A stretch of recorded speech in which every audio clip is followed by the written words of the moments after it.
손흥민을 선봉장으로 대한민국 역사상 최고의 전력을 갖추고 출전한 2026 북중미 월드컵 대망의 대한민국 2차전 멕시코와의 경기가 열리게 되었습니다.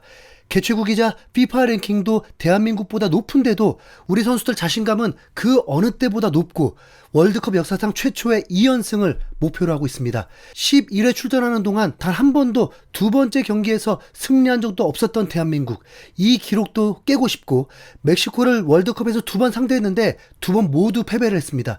이 징크스를 모두 깨길 원하고 있습니다.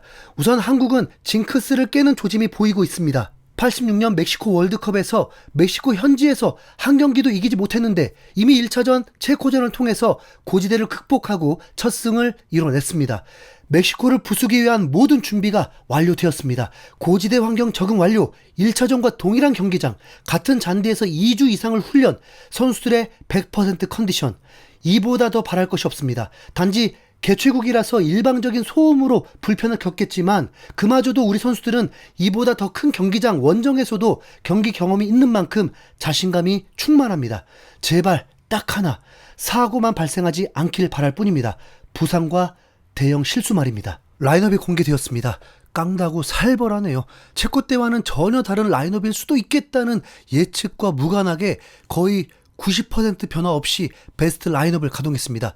김승규 골키퍼, 이기혁, 김민재, 이한범, 김문환, 백승호, 황인범, 서령우, 이강인, 손흥민, 이재성이 선발 출전했습니다.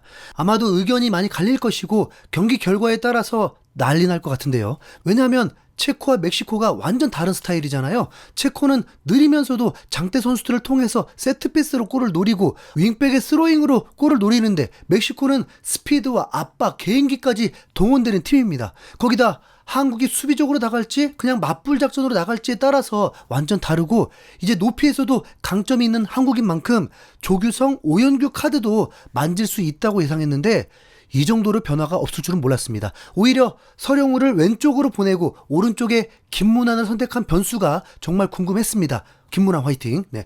서령우가 똑같이 출전한 것 같지만 이건 윙백을 바꾼 거라고 봐야 됩니다. 서령우를 윙백 중 최고라고 본 것이고 그래서 안정감을 위해서 서령우를 선택했습니다. 김문환은 1대1 압박 수비가 좋은 선수이기 때문에 전체적으로 수비의 안정감을 위한 선택으로 보입니다. 멕시코는 한국의 매우 호의적인 국가인데 당연한 거지만 경기장 주변은 녹색으로 물들여 있었습니다. 1차전 체코전 때는 3만여 멕시코 관중이 일방적으로 한국을 응원해줬는데 이번 사실상 1위 결정전에서는 그런 이벤트는 없는 것 같습니다. 손흥민은 월드컵 전체 1차전 경기에서 스피드가 5위를 기록하게 되었습니다. 33살인데도 말이죠. 그만큼 컨디션이 좋다는 거죠. 0점이야 잡으면 되고 잡고 있습니다. 멕시코에서도 여전히 손흥민을 두려워하는 분석들이 나오기도 했습니다. 그리고 김민재가 버티고 있는 우리 수비 라인도 멕시코가 뚫어내기 힘들 것이고 득점은 이강인, 황인범, 이재성을 통해서 도움이 나올 수 있다고 봅니다. 대한민국은 지난 9월에 이미 한번 붙었었는데 전반 20분에 헤딩으로 선제 실점을 했지만 오히려 후반에 손흥민과 오연규의 연속골로 이길 수도 있었던 경기였습니다. 양팀 모두 100% 라인업이 아니었다고 해도 어떻게 대한민국이 이 멕시코를 두려워하겠습니까? 일방적인 멕시코의 응원 소리 가운데 경기가 시작되었습니다. 시작은 좋지 않았습니다. 경기력이 문제가 아니라 이강인의 파울이 경고를 받은 것입니다. 고의적인 건 아닌데 순간 이거 개최국이라는 생각이 들면서 심판 판정에 매우 신경이 쓰였습니다. 그리고 멕시코 감독이 이강인이 얼마나 위협적인 선수인지 알고 있었고 봉쇄할 방법을 이미 마련했다고 했었는데 이강인이 소극적으로 임한다는 건 우리에게 좋은 건 아니었습니다. 한국이 볼을 잡는 순간 야유가 쏟아집니다. 이강인과 서령우의 콤비 플레이에 서령우의 여유 있는 그 미소가 오히려 대한민국의 힘이 느껴지면서 역시나 두려워할 경기는 아니었습니다. 강팀을 상대로 빨리 골이 나오길 바랄 순 없죠. 오히려 이런 경기는 무승부만 해도 한국이 매우 잘한 경기로 인정받게 됩니다. 그건 인정해줘야 합니다. 네. 멕시코가 개최국인 건 랭킹 10위 안에 드는 팀을 상대한 것과 마찬가지니까요. 지금 개최국들 미국 4골, 캐나다 6골이 나왔습니다.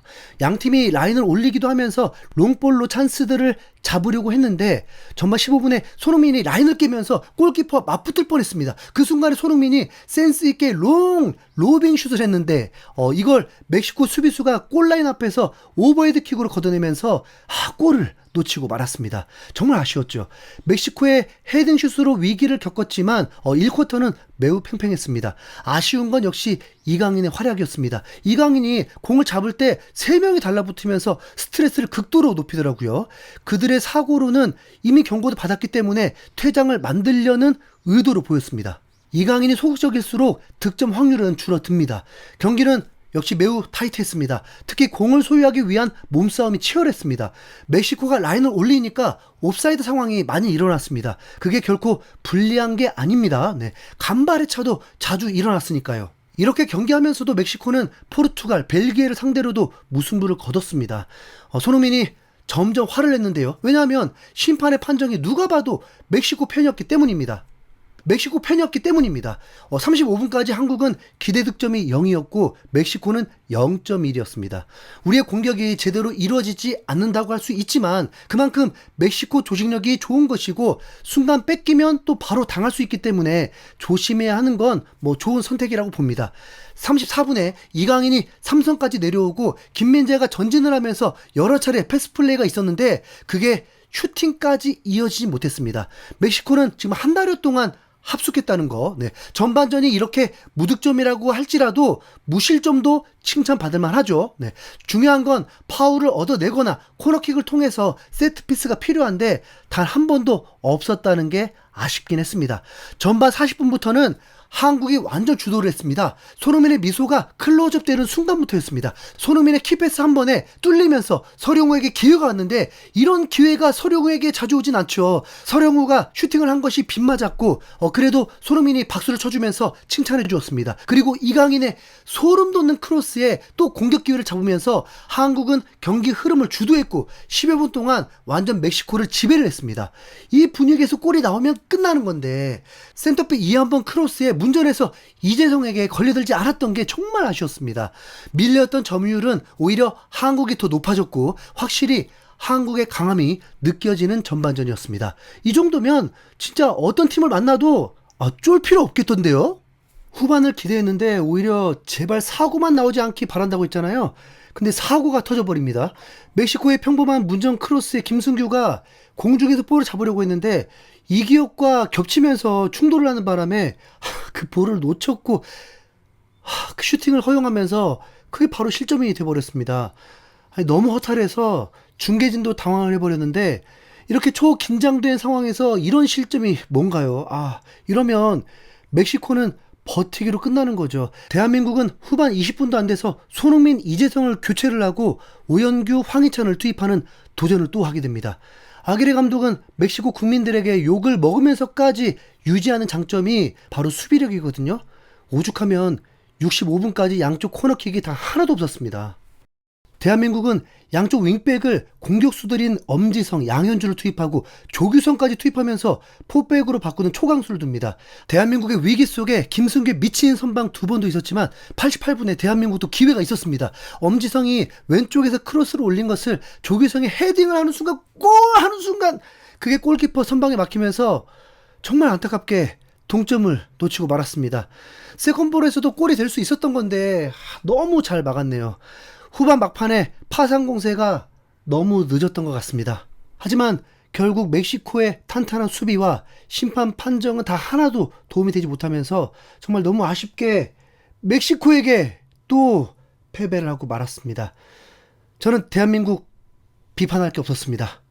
잘 싸워줬습니다. 수고하셨습니다. 대한민국 파이팅! 이상 흰수염고래였습니다. 감사합니다.